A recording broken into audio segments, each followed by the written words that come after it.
మన ప్రియుడు మన రక్షకుడైనటువంటి యేసుక్రీస్తు వారి పరిశుద్ధ నామములో మీ అందరికీ నా హృదయపూర్వకమైనటువంటి వందనాలండి.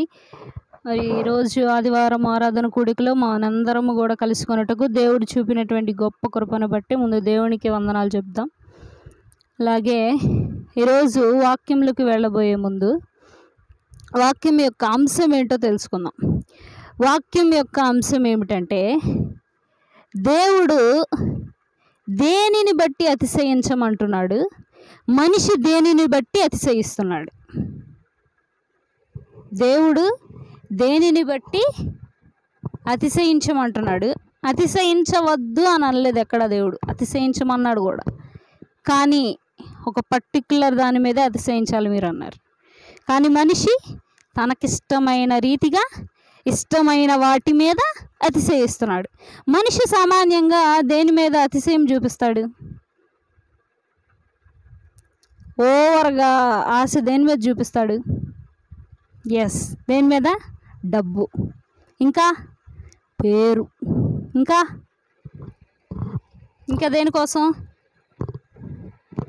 నలుగురు దగ్గర నుంచి పొగడ్తలు. వీటన్నిటికీ కూడా మనిషి అతిశయిస్తాడా లేదా? నాకు వస్తే బాగుండు, ఈ డబ్బు వస్తే బాగుండు, ఈ యొక్క ప్రాజెక్ట్ వర్క్ అయితే బాగుండు, ఇది సఫలమైతే బాగుండు. ప్రతి దాని పట్ల మనిషికి ఏముంటుంది? అతిశయం ఉంటుంది. కానీ దేవుడు అంటున్నాడు, నువ్వు అన్నిటి పట్ల అతిశయం చూపించడం కరెక్ట్ కాదు. అసలు ఈ దేని పట్ల మనం అతిశయం చూపించాలి, దేని పట్ల చూపించకూడదు. బైబిల్లో ఎవరు అటువంటి వ్యక్తులు, అతిశయం చూపించినటువంటి వ్యక్తులు అనేది తెలుసుకునే ముందు ఒక చిన్న ప్రార్థన చేసుకుందాం. అందరూ తరలి వంచి కళ్ళు మూసుకున్నట్లయితే, పరిశుద్ధుడు పరిశుద్ధుడు పరిశుద్ధుడు అని ప్రధాన దూతలతోనూ మానవ కోటి సమూహములతోనూ పొగడబడుచున్నటువంటి తండ్రి, మీకు వందనాలు, స్తుతి, స్తోత్రాలు నాయన. ఎంతోమంది ప్రభు ఈ రోజును చూడకుండా తండ్రి నశించిపోవచ్చుండగా నాయన, మీరు మమ్మల్ని అలాగూ చేయకుండా మమ్మల్ని ఇప్పటికీ సజీవ లెక్కలో ఉంచారు. అందును బట్టి వందనాలు తండ్రి. అలాగే నాయన, ఈరోజు తండ్రి మరి ఆదివారం ఆరాధన కూడికలో ప్రభువా తండ్రి పాటల ద్వారా మీ నామం మహింపరచబడిందని నమ్ముచున్నాము తండ్రి. వాక్య భాగంలోకి వెళ్ళుచుండగా నాయన, ఆది నుంచి అంతం వరకు నీవే అధ్యక్షత వహించండి నాయన. నీ యొక్క సేవకురాలనేటువంటి నన్ను మరుగుపరచు ప్రభా, నీవే ఇక్కడ ఉన్నటువంటి నీ ప్రతి బిడ్డతో ప్రభా సూటిగా స్పష్టముగా మాట్లాడమని కోరుకుంటున్నాము తండ్రి. యేసయ్యా, నా యొక్క చిన్న ప్రార్థన మీ పాదాల చెందుకు చేర్చుకోమని నా ప్రియుడు నా ప్రియరక్షకుడైన యేసుక్రీస్తు వారి పరిశుద్ధ నామములు ప్రార్థన చేసి అడిగి వేడుకొని చూపొంది ఉన్నాము తండ్రి. ఆమేన్. వాక్యం యొక్క అంశం పేరేంటండి? అంశం పేరు, మనిషి దేనిని బట్టి అతిశయించాలి, దేనిని బట్టి అతిశయించకూడదు. చెప్పాలి. అంశం పేరేంటి? దేనిని బట్టి అతిశయించాలి, దేనిని బట్టి అతిశయించకూడదు. సరే, మనిషికి ఈ అతిశయించాలి, ప్రౌడ్గా ఫీల్ అవ్వాలి అనేటువంటి మనస్తత్వం ఎలా వస్తుంది? జ్ఞానం ఉంటే వచ్చింది. ఎవరికి వాళ్ళు ప్రౌడ్గా ఫీల్ అయ్యేది ఎప్పుడు? నేను గొప్పవాడిని, తన ఆలోచనతో పోల్చుకుంటే నా ఆలోచన గొప్పది అని అనుకున్నప్పుడు మనిషికి ప్రౌడ్నెస్ వస్తుంది, గర్వం వస్తుంది. మనుషులు చాలా రకాలుగా ప్రౌడ్గా ఫీల్ అవుతారు. వేరే విషయంలో, జ్ఞానం విషయంలో ప్రౌడ్గా ఫీల్ అవుతారు, డబ్బు విషయంలో ప్రౌడ్గా ఫీల్ అవుతారు. ఇలా చాలా రకాలుగా ఉన్నాయి ప్రౌడ్గా ఫీల్ అవటానికి. అయితే రెండు వాక్యం ఒకసారి చూద్దాం. ఇర్మియా గ్రంథము 9వ అధ్యాయము, ఇర్మియా గ్రంథము 9వ అధ్యాయము, ఇర్మియా గ్రంథము 9వ అధ్యాయము 23వ వచనం చదువుదాం. యెహోవా ఇలాగు సెలవిచ్చుచున్నాడు, జ్ఞాని తన జ్ఞానమును బట్టియు, శూరుడు తన శౌర్యమును బట్టియు అతిశయింపకూడదు. ఐశ్వర్యవంతుడు తన ఐశ్వర్యమును బట్టి అతిశయింపకూడదు. ఒక్క నిమిషం ఆగుదాం. ఇక్కడ దేవుడు స్పష్టంగా చెప్పాడు దేనిలో అతిశయింపకూడదు అని క్లారిటీ ఇచ్చాడు దేవుడు. మొదటిగా దేని బట్టి? నీ జ్ఞానం బట్టి. నాకెంత జ్ఞానం ఉంది ఏంటి అని అతిశయింపకూడదు. ఇంకొకటి తన ఐశ్వర్యమును, డబ్బును చూసి నువ్వేం చేయకూడదు, అతిశయించకూడదు. ఈ రెండు చెప్పాడు. మరలా ఇంకొకటి ఏం చెప్పాడు? శూరుడు తన శౌర్యమును బట్టి. శూరుడు అంటే ఎవరు? శూరుడు అంటే యుద్ధంలో నేర్పరి. అర్థమైందా? యుద్ధం చేసేటప్పుడు బాగా యుద్ధాలు చేసే వాళ్ళు, ఇప్పుడు సపోజ్ ఎగ్జాంపుల్ దావీదు యుద్ధాలు బాగా చేస్తాడు. తను గర్వించాడు అనుకోండి, నేను యుద్ధం బాగా చేస్తాను, అంత పెద్ద గొలియాతునైనా నేను మరణించేలా చేశాను, ఇంతమంది ఇన్ని రకాలుగా ట్రైనింగ్ తీసుకున్నా నా ముందు పనికి రాలేదు వీళ్ళు, అలా దానిలో గర్విస్తే అది శూరుడు శౌర్యమును బట్టి కూడా గర్వించకూడదు అని మీనింగ్ వస్తుంది. అయితే మరి ఎవరెవరు గర్వించారు? తన జ్ఞానమును బట్టి ఎవరెవరు గర్వించారు అనేది ఒక నలుగురు వ్యక్తులు చూద్దాం మనం బైబిల్లో. మొదటిగా చూస్తే యెషయా గ్రంథము 14వ అధ్యాయము,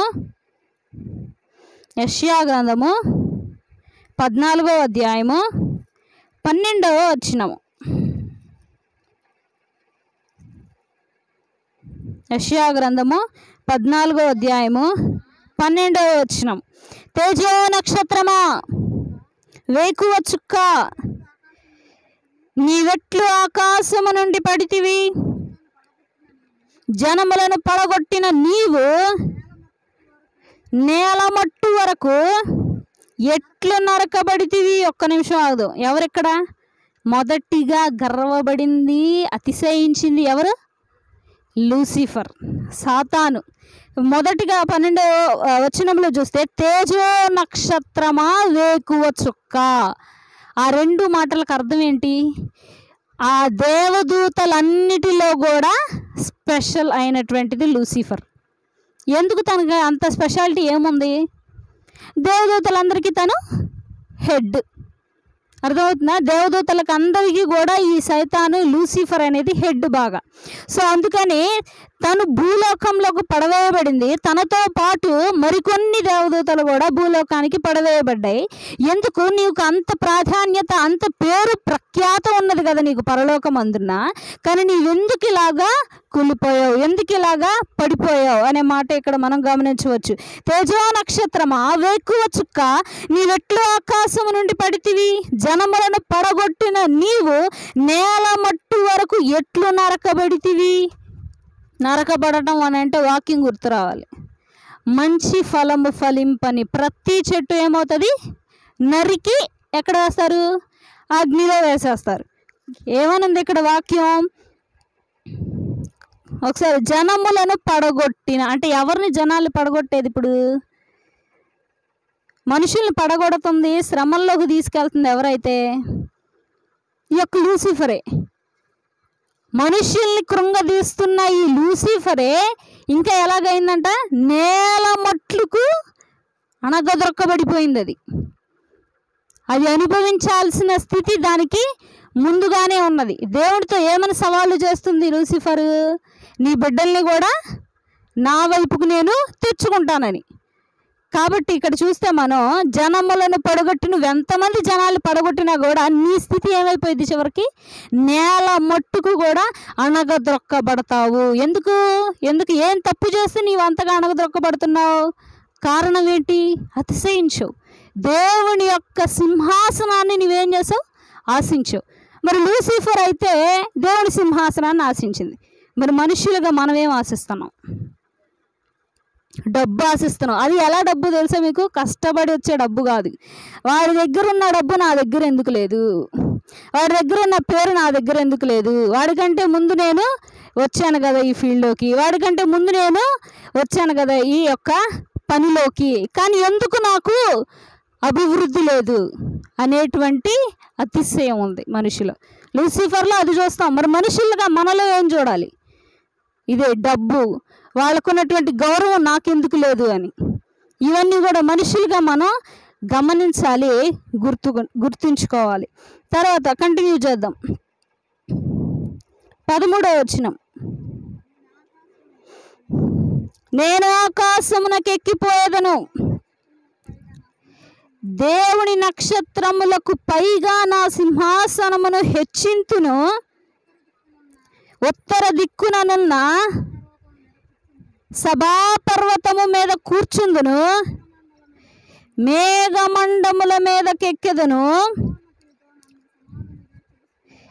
మహోన్నతునితో నన్ను సమానునిగా చేసుకొందునని నీవు మనస్సులో అనుకొంటివి కదా. ఇక్కడ స్పష్టం చేశాడు తర్వాత మాటల్లో. ఈ యొక్క యెషయా గ్రంథంలో ఏమని అతిశయించిందంట? అది ఎవరితో సమానునిగా ఎంచుకుంది? ఎవరితో? ఒక కామన్ మనిషితోనా? మహోన్నతునితో. ఎటువంటి వాడితో? మహోన్నతునితో సమానునిగా ఎంచుకుంది. ఆ యొక్క స్థలములో నేనుంటే బాగుండు. ఈరోజు నీవు కూడా ఇతరుల స్థానాన్ని ఆశిస్తున్న ఒకసారి జ్ఞాపకం చేసుకుందాం. ఇతరుల యొక్క సంతోషాన్ని చూసి ఓర్వలేకపోతున్నావేమో, ఇతరుల యొక్క ఎదుగుదల చూసి నీవు ఈరోజు తట్టుకోలేకపోవచ్చున్నావేమో. అటువంటి అతిశయం దేవునికి నచ్చదు అని ఈరోజు చెప్తున్నాడు దేవుడు. మనం మొదటిగా లూసిఫర్ని ఇక్కడ చూసి ఉన్నాం. తను దేని దృష్టిలో అతిశయించాడు? దేవుని యొక్క స్థానాన్నే ఆశించాడు. మరి నీవు ఈ రోజున నీ పక్కనే ఇతరులు ఎదుగుతుంటే చూడలేక దానిని బట్టి నీవు అతిశయిస్తున్నావు. తర్వాత మరొక వ్యక్తిని చూద్దాం. ఆదికాండము 3వ అధ్యాయము 5-6 వచనాలు. ఏలయనగా మీరు వాటిని తిను దినమున మీ కన్నులు తెరవబడననియు మీరు మంచి చెడ్డలను ఎరిగిన వారై దేవతల వలె ఉందురనియు దేవునికి తెలియనని స్త్రీతో చెప్పగా. స్త్రీ, ఒక్క నిమిషం ఆగుదాం.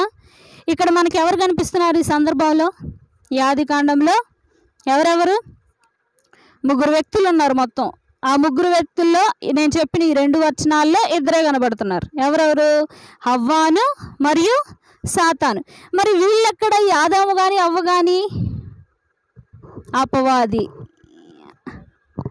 సాతాను ఉంది బైబిల్లో.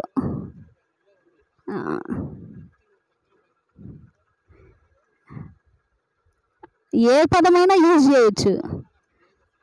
అవును, మరి దాంట్లో ఏమి చేశారు? కొట్టివేయబడలేదు అదే అంటున్నా. అవును, కొట్టివేయబడలేదు కదా అదేమి, మార్చారు అక్కడ పదం అంతే.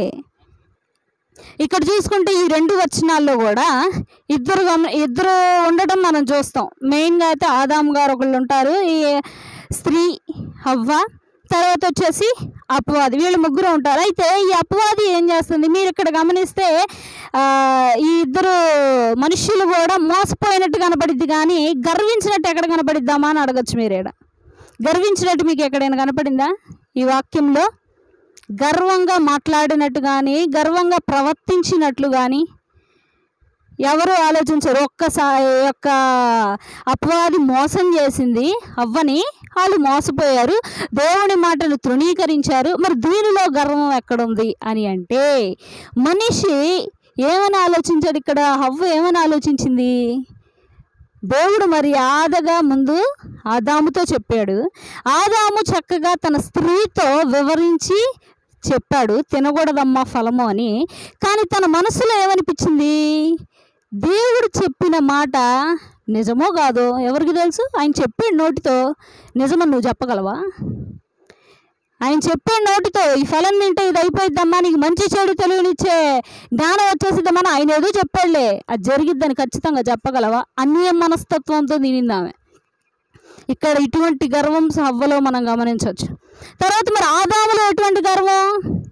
దేవుడు వచ్చి ఎందుకు తిన్నావయ్యా ఆ ఫలం, నేను తినొద్దని నీకు చక్కగా చెప్పాను కదా అని అంటే, ఆదాము కూడా స్పష్టంగా ఒక మాట చెప్తాడు, నువ్వు ఇచ్చావు కదా ఈ స్త్రీ, కాబట్టి నేనేం చేశాను? ఫలాన్ని తిన్నాను. అంటే అక్కడ కూడా గర్వించాడు, నా తప్పేం లేదు, నువ్వు చేసావు ఇది అని. వీళ్ళిద్దరూ కూడా గర్వించడం ఇక్కడ గమనిస్తాం మనం. అంటే మనిషి దేవుడు మనిషికి ఎన్నో రకాలుగా తెలియజేస్తాడు. నువ్వు ఈ తప్పు చేస్తున్నావమ్మా, చేయొద్దు. ఈ తప్పు చేస్తున్నావు నానా, చేయొద్దు. ఈ మార్గంలో వెళుతున్నావు నానా, వెళ్ళొద్దు. ఈ మార్గంలో వెళ్ళాలి అని ప్రతిదీ దేవుడు హెచ్చరిస్తూ ఉంటాడు. కానీ మనిషి ఏం చేస్తాడు? ఇది జరిగిద్దా, మనం అనుకున్నదే జరిగిద్దని ముందుకెళ్తాడు. అంటే దేవుని మాటను ఏం చేస్తున్నాడు ఇక్కడ మనిషి? లెక్క చేయట్లా, పక్కన పెట్టేస్తున్నాడు. దేవుడు ఎందుకు మరి దినమంతా చేతులు చాచుతుంది? ఎవరి కోసం చాచుతుంది? లోబడనొల్లని ప్రజలు. అంటే ప్రజల్లో ఏముంది? వినరు మాట వీళ్ళు. మంచి చెప్పినా వినరు, చెడులో వెళ్ళిపోతారమ్మా అన్న కూడా వినరు. ఇదే మనుషుల్లో ఉన్నటువంటి గర్వం. ఏం జరిగిద్ది, ఏమైద్దిలే చేస్తే, ఒక గైడెన్స్ ఇచ్చినా కూడా మనిషి ఏం చేయలేడు, దాని నుండి తప్పుకోలేడు. దేవుడే నన్ను హెచ్చరిస్తున్నాడు, ఇక్కడ నుంచి నేను తప్పుకోవాలి, ఇక్కడ నుంచి నేను మారాలి అన్న మనస్తత్వం మనిషిలో రావట్లా. ఏం జరిగిద్దో చూద్దాం, ఏమైద్దో ఎదురు చూద్దాం, ఇదే మనస్తత్వంతో ఉన్నాడు మనిషి. తన జ్ఞానమును బట్టి ఏం చేస్తున్నాడు ఇక్కడ మనిషి? అతిశయిస్తున్నాడు. నువ్వు ఏ రోజైతే దేవుని మాటను బట్టి తగ్గించుకొని ఆయన సరిచేస్తున్న దారి వైపు వెళ్ళావు అనుకో, ఆ రోజున ఏమవుతుంది? నువ్వు దేవుని బట్టి అతిశయిస్తావు. కానీ మనిషి ఇప్పుడు ఏం చేస్తున్నాడు? తన జ్ఞానమును బట్టి ఈ రకంగా ఆదాము అవ్వ ఎలాగైతే అతిశయించారో, తన యొక్క జీవితంలో ఎలాగున గర్వపడ్డారో, దేవుని మాటను పక్కన పెట్టి ఉన్నారు. ఈరోజు కూడా చాలామంది మనుషులు దేవుని మాటను పక్కన పెట్టేస్తున్నారు. దేవుని యొక్క మాటకు విలువనివ్వట్లేదు. చాలామందికి వాళ్ళ జీవితంలో వాళ్ళకి కావాల్సింది జరగలేదు అని అంటే ఏమని ఫీల్ అవుతారు? ఖచ్చితంగా ఏమని ఫీల్ అవుతారు? దేవుణ్ణి బ్లేమ్ చేస్తారు. నువ్వే చేసావా, ఎందుకు చేసావు, నీకు తెలియకుండా జరిగిందా ఇదంతా? అమ్మా నేను అది చేశాను, సరే ఎందుకు చేశానో కొన్ని రోజులాగా నీకు తెలిసిద్ది, నీకు తెలిసిద్ది. కానీ అంతసేపు మనిషికి ఓపిక ఉండదు. మాటలు అనేసేయాలి, నోటెమ్మట వచ్చేసేయాలి అని మాట్లాడేస్తాడు ఇష్టానుసారంగా. కాబట్టి దేవుడు మనిషికి ఎన్ని రకాలుగా చెప్పినా కూడా మనిషి అర్థం చేసుకునే స్థితిలో లేడు. ఎందుకంటే తన జ్ఞానమును బట్టి ఏం చేస్తున్నాడు? మనిషి అతిశయిస్తున్నాడు ఇక్కడ. తర్వాత మరొక వ్యక్తిని చూద్దాం. సంఖ్యాకాండము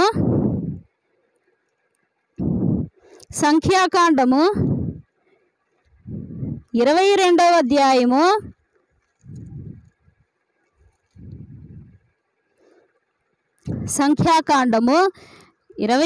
అధ్యాయము 24వ వచనము. యెహోవా దూత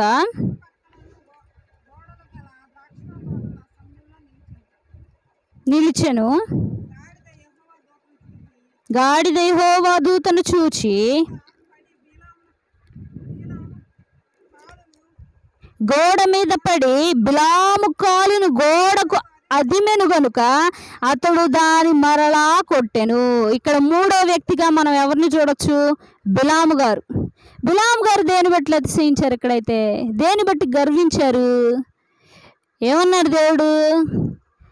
అయ్యా ఆయన దేనికి పిలుస్తున్నాడు? ఆ రాజు ఇజ్రాయేలీయుల్ని శపించడానికి పిలుస్తున్నాడు. నువ్వేం చేయాలి? వెళ్ళొద్దు, రానని చెప్పేసేయి. ఎందుకు నీకు వెళ్ళడం? వద్దు, వెళ్ళొద్దు అన్నాడు.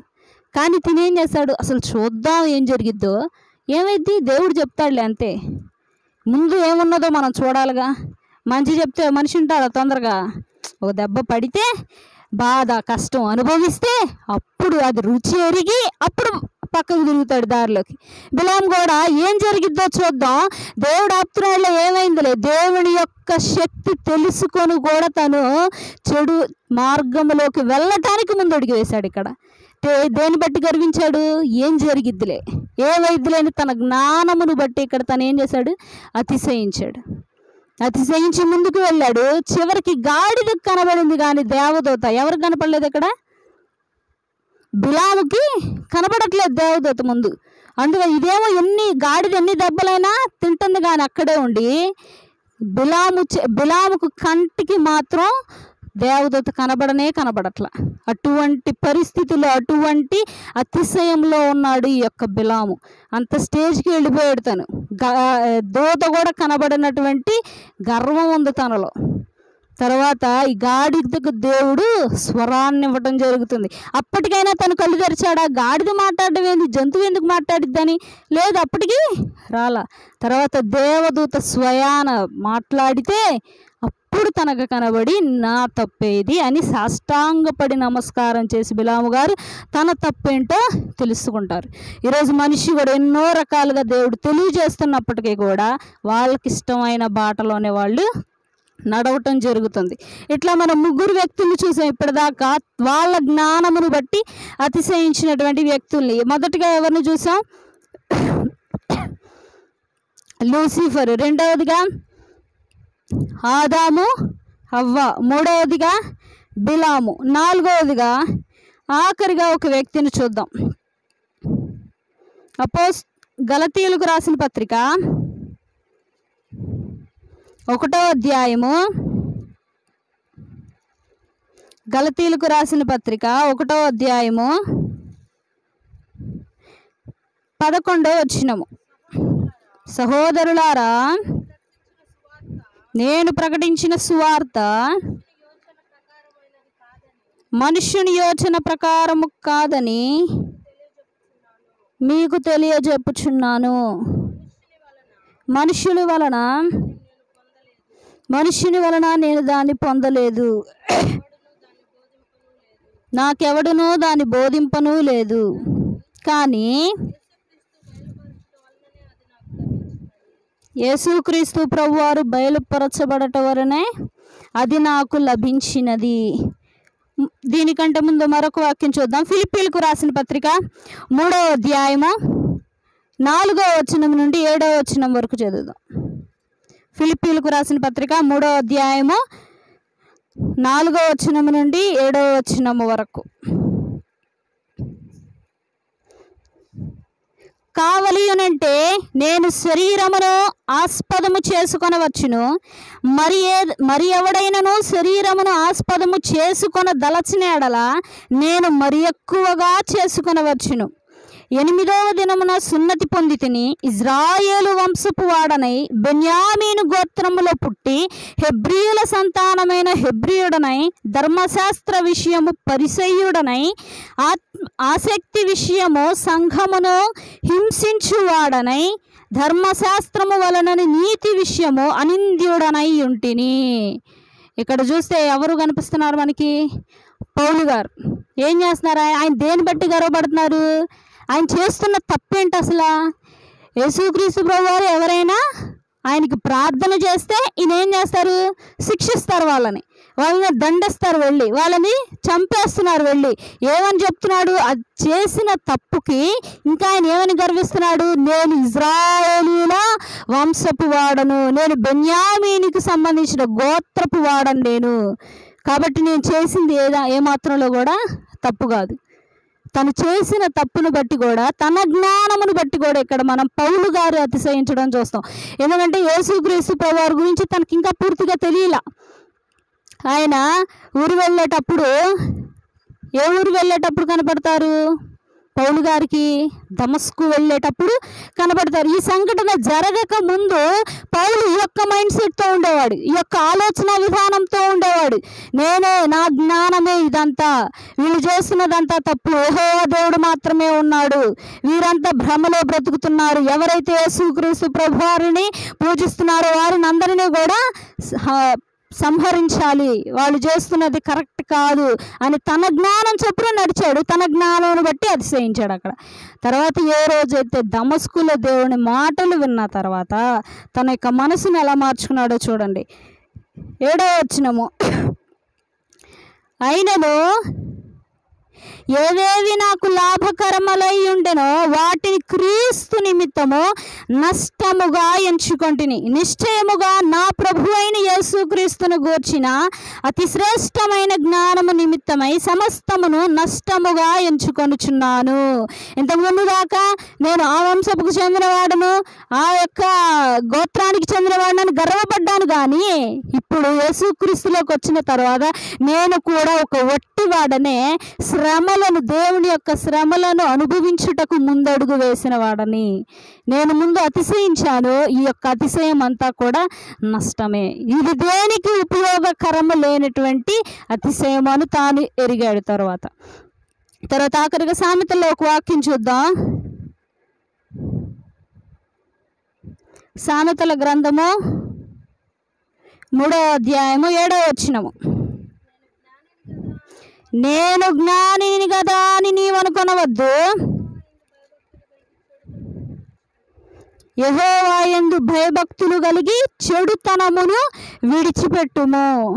ఏమని అతిశయించవద్దు, ఏమని గర్వపడద్దు అంటున్నాడు ఇక్కడ దేవుడు. నేను జ్ఞానిని కదా, నేను తెలివైనోడ్నే కదా, నాకన్నీ వచ్చు కదా, నాకన్నీ తెలుసు కదా, ఇదే వద్దంటున్నాడు దేవుడు. ఈ జ్ఞానం వీటి పట్ల కాదు నువ్వు అతిశయించాల్సింది. వీటి పట్ల చూపించేటువంటి అతిశయం ఒక లెక్కలో కూడా రాదంటున్నాడు.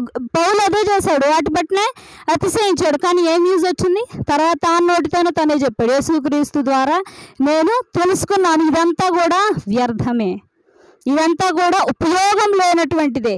అందుకని మాట చెప్తాడు, ఎవరు కూడా తన జ్ఞానమును బట్టి ఏం చేయొద్దు అంటున్నాడు, అతిశయించవద్దు. మరి దేనిని బట్టి అతిశయించాలి? రెండవ వాక్యం కూడా చూద్దాం. ఇర్మియా గ్రంథము 9వ అధ్యాయము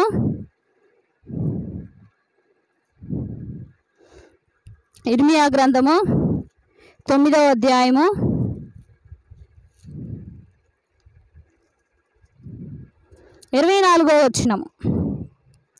ఇర్మియా గ్రంథము 9వ అధ్యాయము 24వ వచనం. అతిశయించువాడు, ఇప్పుడు నువ్వు అతిశయించాలనుకుంటున్నావు ఒక దాని పట్ల, అసలు నువ్వు దేని పట్ల అతిశయించాలంటే చెప్తున్నాడు దాని గురించే దేవుడు. అతిశయించువాడు దేనిని బట్టి అతిశయింపవలెననగా, భూమి మీద కృప చూపుచు నీతి న్యాయములు జరిగించుచున్న యెహోవాను నేనే అని గ్రహించి నన్ను పరిశీలనగా తెలుసుకొనుటను బట్టియే అతిశయింపవలెను. అట్టి వాటిలో నేను ఆనందించువాడనని యెహోవా సెలవిచ్చుచున్నాడు. ఇప్పుడు దేని బట్టి దేవుడు ఆనందిస్తున్నాడు? దేని బట్టి ఆనందించట్లా? నువ్వు జ్ఞానమును బట్టి అతిశయిస్తున్నావు ఈ రోజున, కాబట్టి దేవుడు దాని గురించి ఆనందించట్లేదు. మరి దేవుడు ఎప్పుడు ఆనందిస్తాడు? ఇటువంటి గొప్ప దేవుడు భూమి మీద నాకు చూపినటువంటి కృప కలిగినటువంటి గొప్ప దేవుడు నాకు తోడుగా ఉన్నాడని నీవేం చేయాలంట? అతిశయించాలి. అటువంటి విషయంలో నీవు అతిశయించినప్పుడు దేవుడు ఆనందిస్తాడు అని ఈరోజు మీ అందరికి కూడా తెలియజేస్తున్నాడు. ఇప్పటి వరకు మీరు తెలియకుండా ఒకవేళ డబ్బు వైపు మళ్ళీ ఉన్నారేమో, తెలియకుండా పేరు ప్రఖ్యాతల వైపు మళ్ళీ ఉన్నారేమో, తెలియకుండా బంధువుల దగ్గర పేరు కోసం త్వరపడుతూ వెళ్ళి ఉన్నారేమో, వాటి పట్ల అతిశయం చూపుతున్నారేమో. కానీ దేవుడు అంటున్నాడు ఆ యొక్క అతిశయం వ్యర్థమే అని చెప్తున్నాడు. ఈరోజు నీవు అతిశయించాలి అని అంటే దేని బట్టి అతిశయించాలి? దేవుడు నిజమైన దేవుడు నాకున్నాడు, భూమి మీద నాకు కృప చూపుచున్నది, ఈ రోజుకి నేను సజీవ లెక్కలో ఉండుటకు కారణం ఆయనే అని ఆయనను బట్టే నీవేం చేయాలి? ఈరోజు అతిశయించాలి అని ఈరోజు దేవుడు మీ అందరికీ కూడా సెలవిస్తున్నాడు. పరిశుద్ధ వాక్యం దేవుడు దీవించి మన వెనుకడిలా ఆశీర్వదించునుగాక. ఆమేన్. మరి సోదరి చెప్పినట్లుగా మనము వ్యర్థమైన వాటి గురించి అతిశయపడకుండా ఘనమైన దేవుని నామమందు అతిశయపడాలి అని చెప్పి సోదరి మంచిగా మనకు అర్థవంతంగా వివరించి చెప్పింది.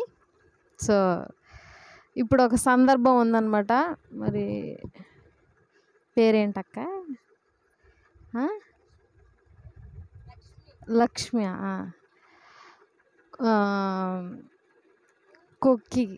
కొక్కేగా మరుప్రోలు పాలెం. ఓకే, మరుప్రోలు లక్ష్మి. మరి కృష్ణవేణి ఆంటీ గారి అమ్మగారు చనిపోయిన రోజు మరి ఆమె జ్ఞాపకార్థంగా మరి ఆ కుటుంబం అంతా మన కొరకు పలహారం తీసుకురావటం జరిగింది. మరి ఆ కుటుంబం కొరకు ప్రార్థన చేయండి, మరి వారికి మంచి ఆదరణ దొరుకుటకు సహాయం చేయండి. అందరి తలలోంచి కళ్ళు మూసుకున్నట్లయితే ప్రార్థన చేసుకుందాం. తోను మానవ కోటి సమూహములతోనూ పొగడబడినటువంటి తండ్రి, నీకు వందనములు, స్తుతులు, స్తోత్రములు నాయన. నిన్నటి వరకు మీరు ఎక్కల కాపుదల్లో భద్రపరిచి మా జీవితంలో ఇంకొక రోజును అనుగ్రహించారు. వందనములు తండ్రి. ఎంతోమంది రోజున చూడలేక నశించిపోతుండగా మీరు మమ్మల్ని అలాగూ చేయకుండా మమ్మల్ని ఇప్పటికీ సజీవులకులో ఉంచి ఉన్నారు. వందనములు నా తండ్రి ప్రభా. ఈరోజు విన్నటువంటి వాక్య భాగము మా హృదయాల్లో విత్తండి అయా తండ్రి ప్రభా, మా హృదయాల్లో భద్రపరచండి. ప్రతి ఒక్క మాటలు మా ప్రభువా భద్రంగా కాపాడుకొని మా జీవితాలకు మేము బాటగా ఈ యొక్క మాటలు పరుచుకొనుటకు సహాయం చేయండి. కూడి వచ్చిన ప్రతి ఒక్కరిని బట్టి వందనములు అయా నా తండ్రి. నీవు మాపై చూపించినటువంటి అపరిమితమైన కృపను బట్టి వందనములు అయా నా తండ్రి. ప్రభు మరి కృష్ణవేణి ఆంటీ వాళ్ళ అమ్మగారు తండ్రి చనిపోయిన రోజున ప్రభు జ్ఞాపకార్థంగా నా తండ్రి ప్రభు వారు పలహారం తెచ్చి ఉన్నారు. వారిని జ్ఞాపకం చేసుకోండి. వారి కుటుంబాల్లో జరిగినటువంటి విషాదాలు మీరు ఎరిగి ఉన్నారు నాయన. ఆ విషాదాలను మీరు ఎరిగి నా తండ్రి ప్రభు ఆదరణను వారి కుటుంబానికి అనుగ్రహించండి నా తండ్రి ప్రభు. నీవు బలమైన దుర్గముగా వారి కుటుంబానికి తోడుగా ఉండి సహాయం చేయండి. వారి కుటుంబంలో ఉన్నటువంటి ప్రతి ఒక్క లోటుపాట్లు మీరు జ్ఞాపకం చేసుకోమని వేడుకుంటున్నాం నాయన. అయా కూడి వచ్చిన ప్రతి ఒక్కరిని బట్టి వందనములు అయా నా తండ్రి ప్రభా. ప్రతి ఒక్క సమస్యతోనే నీ యొక్క సన్నిధికి వచ్చి ఉన్నారు నాయన. నా తండ్రి ప్రభా నీ చెంతకు వస్తే నా తండ్రి ఉన్నటువంటి కష్టములు తీసివేస్తావని తండ్రి మాట ఇస్తున్నావు. కానీ ప్రభువా నోరు తెరవనటువంటి వారంగా మేము ఉంటున్నాం నాయన. మాకు అట్టి కృపను మాకు అనుగ్రహించండి. మాకున్నటువంటి మా సమస్యలు తండ్రి మా నోటి ద్వారా మీకు తెలిపే కృపను మా అందరికీ అనుగ్రహించండి. అట్టి సమస్యలు మా నుండి వెళ్ళిపోవటకు మీరు సహాయం చేయండి నా తండ్రి. మీరు చిత్తమైతే మరలా వచ్చే ఆదివారం ఇదే సమయానికి మేమందరం సమకూడి తండ్రి నేను స్తుతించుటకు సహాయం చేయండి. ఉపవాస కూడికలో తోడుగా ఉండండి నా ప్రభు. ప్రతి ఒక్క ప్రార్థన అవసరతను మీరు ఎరిగి ఉన్నారు తండ్రి. ప్రతి ఒక్క ప్రార్థన అవసరతను గురించి తండ్రి మేము తండ్రి ప్రభు ప్రార్థించే కృపను మాకు అనుగ్రహించండి తండ్రి ప్రభు. ప్రతి ఒక్కరు ఇళ్ళు కట్టుకునే విషయంలో నా తండ్రి ప్రయాసపడుతున్నారు అయా నా తండ్రి. వారి గృహం విషయంలో మీరు తోడుగా ఉండి సహాయం చేయండి. ఆర్థిక పరిస్థితుల్లో తోడుగా ఉండండి. ఈ వర్షాకాలంలో ఎటువంటి రోగములు తండ్రి ప్రభు క్రిమికీటకాలు ఇళ్ళలోకి చేరకుండా నా తండ్రి మీరు తోడుగా ఉండి సహాయం చేయండి, భద్రపరచండి అయా తండ్రి. పొద్దున్న నుంచి ఇప్పటిదాకా మేము చేసినటువంటి పరిచర్లు ఆది నుండి అంతవరకు అధ్యక్షత వహించారు, వందనాలు.